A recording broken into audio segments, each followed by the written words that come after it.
Hello, everyone. I'd like to thank everyone to the National Cybersecurity Student Association monthly webinar series. My name is Gustavo Hinojosa, Director for the National Cybersecurity Student Association.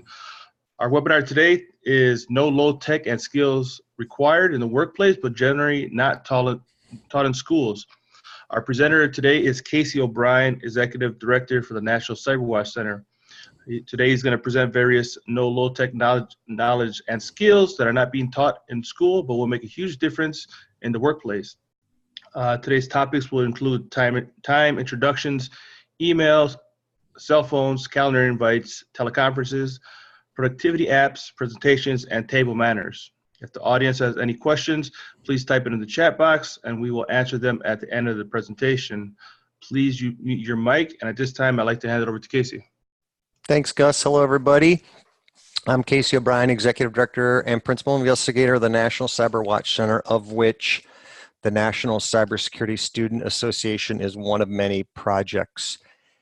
The title of this webcast, Low Tech / No Tech Knowledge and Skills Required in the Workplace, but usually not taught in school, is a nod to a very popular DEF CON presentation a number of years ago done by a hacker by the name of Johnny Long. He wrote a book called Google Hacking years ago, volumes 1 and 2. It's still very much a relevant topic. And his whole spiel, his whole presentation was this notion of being able to use virtually no technology or very low technology, primarily through the use of social engineering to get information he needed on various security engagements. And so this title is a nod to that. So without further ado, time. So here are the concepts that I want to get across, or the ideas I want to get across. One, be respectful of people's time. That means show up on time, start and stop meetings on time, and call if you're going to be late. It really says a lot about you in terms of the integrity you have, and also just that you respect other people's time. You know, don't just assume that, you know, folks can stay 15, 20 minutes after the scheduled call and whatnot. So time. Introductions. So this has to do with introducing yourself and or your colleagues or the people around you in a meeting. So if you're working or traveling internationally, it's important to figure out how in that culture people greet one another professionally in the business environment, as not all countries see shaking hands as a form of respect. If we're talking about doing introductions in the US, make certain you stand up when you're introduced to someone, state your name, remember theirs. That goes a long way in conversation, say later that evening or at that same event or that day, whatnot. Remember their name, shake their hand. If you're with others, introduce your colleagues, your friends, your business associates, whoever they may be, and eye contact. Email. Regardless of your opinions of the technology itself and whether you use it or not, it doesn't really matter. In the business government world, people use email. So there are some protocols around email. One is write as if your emails can and or will become public, right? Think about all of the data dumps that happen on a regular basis, and think about imagining your emails getting dumped publicly. Would you care if that happened? Would you be embarrassed? Would you be concerned? Another thing you want to watch out for is spelling and grammar. And it's important to answer as soon as possible, not when you feel like it. Generally speaking, 24 hours is a reasonable response time.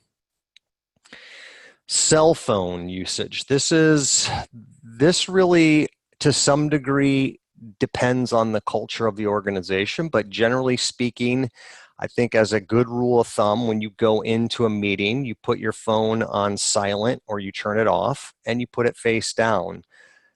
Unless it's encouraged for people to be on their phones while in a meeting, it's usually either disruptive or in many cases just shows that you're not paying attention, or don't really care enough with what the person is saying. Avoid loud personal conversations in the workplace. That would be my other tip and or suggestion for cell phone usage. Calendar invites. So this assumes that you are using some sort of a calendaring solution. Certainly your workplace will most likely have some sort of a solution, either as part of some sort of a hosted email solution. So Google, Gmail for work, for example, and then you have the, or G Suite as it's known in the business world. That's basically, that would come with the Google Calendar feature. If you're using Outlook 365, Microsoft's productivity suite of applications comes with the calendaring feature. One is just you learn how to create calendar invites. It's really helpful to organize various meetings. It makes it easy for the participants of your meetings. Include as much information in the invite as possible. Typically what I like to do is in the subject line, be as descriptive as possible. And then in the location field of the calendar invite, I like to put something like see teleconference information below, for example. And then in the notes section of the calendar invite that I'm creating, I'll put a URL to some sort of teleconferencing solution. As you can tell, we use Zoom, but it could be, of any number of other teleconference solutions, WebEx, GoToMeeting, you name it, Skype. If it's a phone bridge, meaning you're going to just dial in, you don't need a computer, for example, to access the meeting, then you would put that information as well in there. And another tip is just to be sure to respond whether you will or will not attend the meeting when you receive one. That helps the organizer just keep track of who's coming and who's not coming. In terms of teleconference solutions, a bunch of tips here. I do a lot of these. I may do 2 or 3 a day. It really just depends. And we're using Zoom solution, but we've used many different solutions for the National Cyber Watch Center. Some tips include make sure you install the browser plugin and or the application prior to the teleconference meeting, right? It doesn't look very good if the meeting starts at 2 p.m. Eastern time and at 2 p.m. you go to log in to say Zoom, and let's say it does require a browser plugin, which it does, and then you have to download the browser plugin, and then you got to get it installed. It may or may not require a reboot of a system and or a browser. This all takes time. If you have problems with that, then you're going to be late to the meeting. If you're using a voice over IP solution, so what I'm effectively doing right now, I'm using my computer's internet connectivity. You want to make sure that you check your audio, both the input and the output. So make sure that you can hear and make sure you can speak. I bit the bullet and spent about $100 on a Plantronics headset. It's a USB 3.0 headset.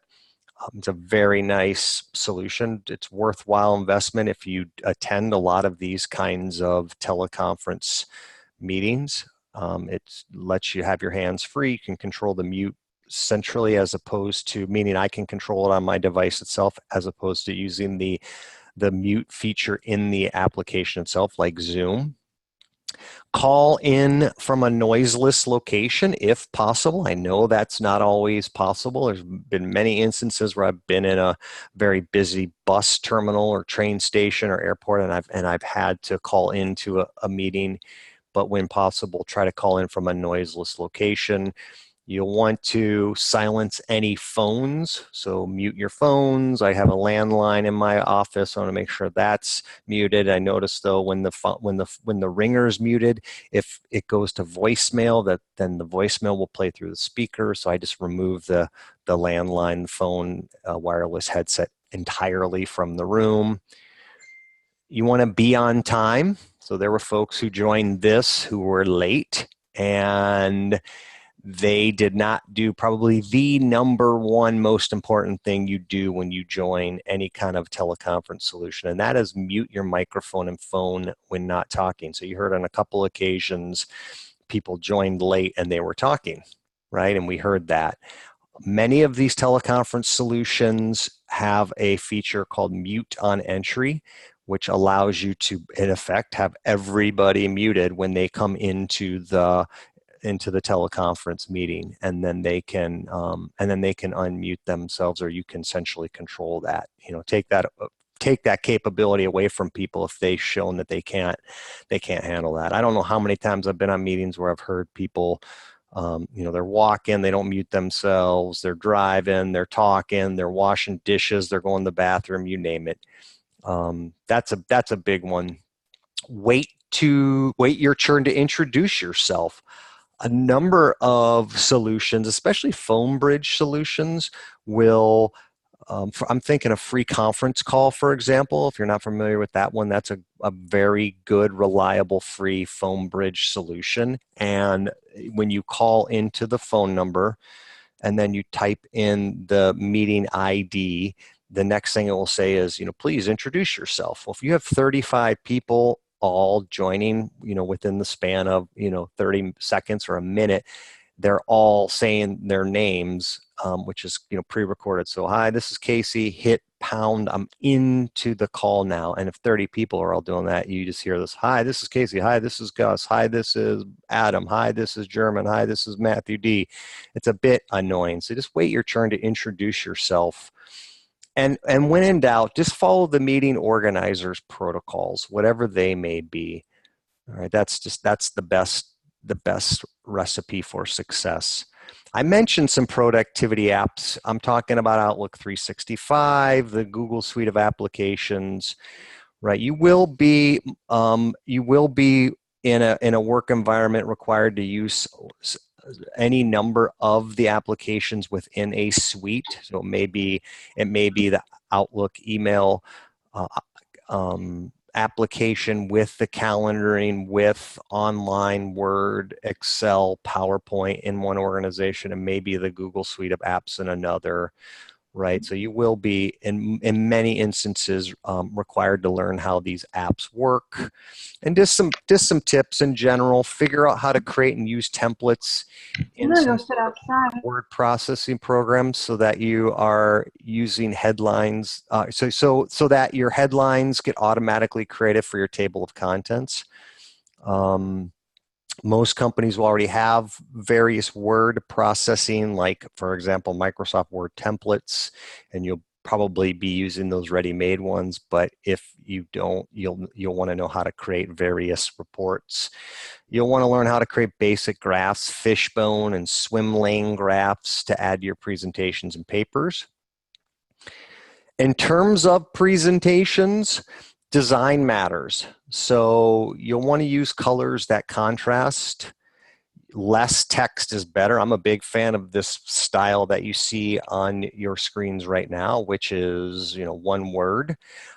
It depends, though. There are times when I'll teach a class and I want the lecture slides themselves to stand in for a textbook, meaning say there is no textbook. And so in that case, I'll break some of the rules of creating lecture slides, which is, lots of words, lots of text, because there's no instructional content, say, for the class. The instructional content is the PowerPoint or lecture slides themselves, but generally less text is better. Picture is worth 1,000 words. When you're giving a presentation, you're going to want to use a strong, clear speaking voice. You want to enunciate your words. You want to try not to use slang if at all possible, especially if there is an international audience or people from other countries, for example, where, say, English is not their first language. You want to try to avoid using acronyms. Again, that depends on your audience. If you're talking to a very technical audience who understands the concepts you're talking about, then acronyms may be fine. But if you're doing a presentation for a general audience, acronyms generally don't play well. Don't read your slides. Your audience can do that. right? You need to practice your presentation. So the slides are really just become a placeholder or a guide to help you and the audience have a sense of what you're talking about. In terms of getting your presentation ready, what I mean by that is learn how to get your laptop, your tablet, whatever your device is to work with various AV equipment.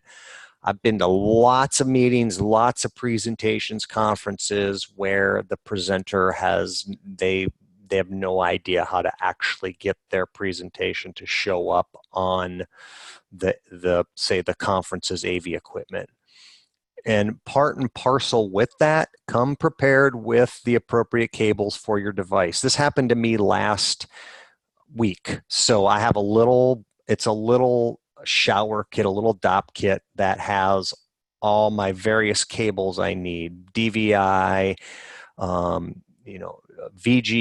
Ethernet cables, power bricks with appropriate cables for my cell phone, et cetera, et cetera. And I keep it in my backpack and I bring that with me everywhere. While I was at a huge hotel near DC, and I roll in, I'm leading the 2-day meeting, and they have a projector with a HDMI connector. And I realized I only had a DVI and a VGA connector. I was not prepared, right? I didn't come prepared with the appropriate cable for my device. Generally speaking, when you're buying some sort of a AV audio visual tech support, or I should say when you're at a conference, that usually that support's provided, and oftentimes those folks will have the appropriate cables and can help you figure out how to get your device to work with their equipment. That was certainly the case in my situation where we were at a hotel and we paid for a projector and a screen, and so the AV guy helped me out. And so I went out earlier this week and got myself the appropriate HDMI cable. That's a big one. Non-disclosure agreements. So there are numerous instances in which you may want to share confidential information with another party. The key to doing this is to make it safe, let me say it again. The key to doing so safely is making sure that the other party is bound to respect this confidential information you provide them and not use it to your detriment. One common way to protect the secrecy of confidential information given to another party is through the use of a non-disclosure agreement, which is also known as a confidentiality agreement or an NDA. Example situations in which an NDA makes sense are those in which you wish to convey something valuable, say about your business, about your idea, whatever, but still want to ensure that the folks you're conveying this confidential information to, the other side, if you will, doesn't steal the information or use it without your approval. So this would include things like, say you want to present an invention or you have a business idea to a potential partner, investor, or distributor. You'll want to get an NDA signed before you do that presentation. Sharing financial, marketing, and other information with the prospective buyer of your business, say for example. You'll want to get an NDA before you do that. Showing a new product or technology to a prospective buyer or licensee. You'll want to get an NDA in place before you do that. Receiving services from a company or an individual who may have access to some sensitive information in the providing of those services, and in that case you'll want to get an NDA in place. And last but not least, let's say you're allowing employees access to confidential and proprietary information of your business during the course of their work. You'll want to get an NDA. An example would be in National Cyber Watch Center, we have various folks on our executive team who have revenue responsibility for a specific project. So they are responsible for bringing in monies to support that project. Well, in the course of doing their work, they need to see the overall larger National Cyber Watch Center budget, which includes salary information or contract information about, say, Gus, right? The director of the National Cybersecurity Student Association. How much does he get paid per month? When? What, how much are we going to pay students who volunteer for the student association? All of that information they're going to have access to. And so we make those executive directors sign a non-disclosure agreement. Table manners. Last but not least, table manners, right? So here, the idea is at some point, you're going to have dinner with a colleague, with a potential boss, with a potential investor, buyer, right? You're going to be in a situation where you're eating with people. And you want to have some basic table manners. Things like you want to wait till everyone has been served before you start eating. You want to chew with your mouth closed. Don't speak with food in your mouth. Place settings, generally speaking, when in doubt, kind of outside in. And this is not the best quality image here, but right, I mean, outside in. So if you're not sure which fork, start with the outside. If you're not sure which spoon, start with the outside. In fact, this notion of table manners and some of these concepts that I've discussed here, some of these, if you will, no tech / low tech knowledge and skills that are required in the business world, but oftentimes not taught in school. Some of them most of these come out of just my own experience, but they're so important that MIT, the Massachusetts Institute of Technology, has created an etiquette class to teach their students some of these concepts, like table manners, like how to do proper introductions, right? These things are so important. They can make or break a deal. I mean, if you're smacking with your, chewing with your mouth open and smacking and spitting food all over, if you don't know how to do a proper introduction, things like that, those things are really important and can be a deal breaker. So those are my no tech / low tech knowledge and skills that are required in the business world. I'm using business world to encompass, really any professional environment, government, startup, you name it. And it will help you be successful. Are there any questions for me? You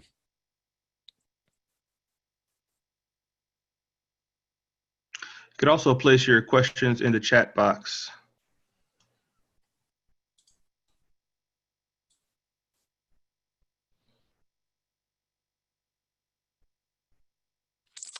Well, there's my contact information. Feel free to reach out if you have any questions.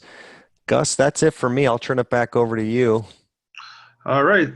Thank you, Casey, for your presentation today. And on behalf of the National Cybersecurity Association, I'd like to thank the presenter, Casey O'Brien, for his presentation. And everyone have a good day.